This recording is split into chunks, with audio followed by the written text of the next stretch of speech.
Alright, first time for everything. It's very creamy. Hello, I'm Lawrence and I'm on a quest to uncover all of the memos that Britain and America lost in the pond, and one of those memos pertains to food. And surely food doesn't come more American than the item on our agenda today. And that's because today, in this very video, for the first time in my life, despite living here for 13 years, I'm going to give my verdict on America's Twinkie Winkie. What?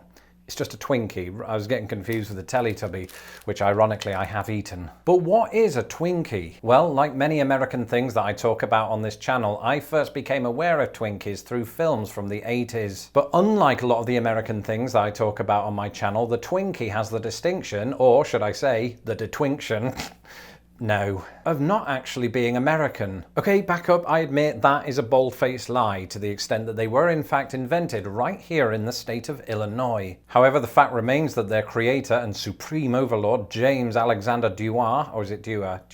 Dewar, was in fact Canadian, but other than that, they're really American. And the story behind their creation is rather interesting. You see, our Canadian friend ran into a problem. He had these machines for making strawberry shortcake, but the problem was he had no use for them when strawberries weren't in season. We've all been there. So he came up with a miniature cake roll that he filled with banana cream and called it the Twinkie. And there'll be some Americans watching this today thinking, my Twinkie is filled with a different kind of cream, and that is not a euphemism. Well, here's the thing. For the first 10 years of the Twinkie's life, which, if you believe the urban legend, is the average life expectancy of a Twinkie, it was filled with banana cream. However, in the 1940s, food production worldwide was given something of a banana skin. World War II. Bananas were rationed, and Hostess, the company that had acquired the Twinkie, switched to vanilla cream. And that's more or less the dominant flavor today. As for the suggestion that these things can survive the apocalypse, I have some bad news for you hoarders out there. In the past, Hostess would tell you that these things can last on the shelf anywhere between 7 and 10 days. Okay, that's bull.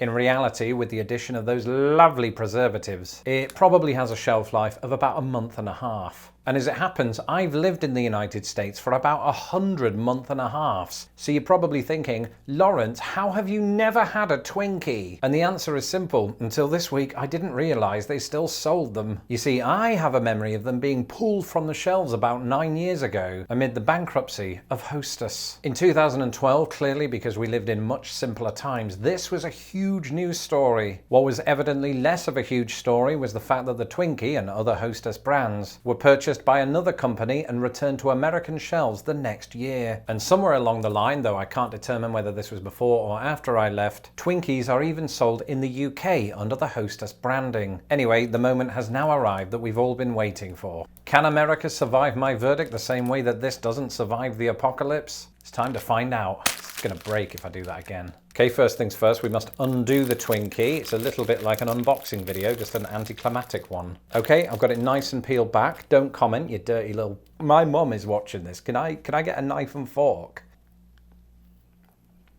All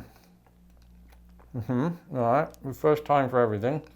It's very creamy. It is really creamy. I'm sorry, there is genuinely no other way to describe it. That is exactly what it is. A bit less creamy than I expected, though. The middle is very sponge-like, right? And the cream is just sort of, it's in the very center, but it's not all the way through it. It's not very as pervasive as I imagined, but creamy nonetheless. And it's sticky. It is sticky. Again, there's just no other way to describe this. They've done it on purpose. I mean, should I eat the whole thing? Does that make for compelling viewing? I mean, I get the overall gist, and it's bad for my teeth. Not that anything can save those. I do have to give it some credit, though. It is an American sweet treat that isn't absolutely laden with cinnamon, and in that respect is at least edible. Well, I did get through the whole thing, and that in fact constitutes my entire dinner, because during the England game today, I nervously munched on an entire box of wasabi peas. It was all right, you know. I wouldn't say it's the worst thing I've ever put in my mouth. Phrasing, Lawrence. But it's definitely not the best. I think, to be fair to the Twinkie, it deserves 3 Lorenzos out of 5.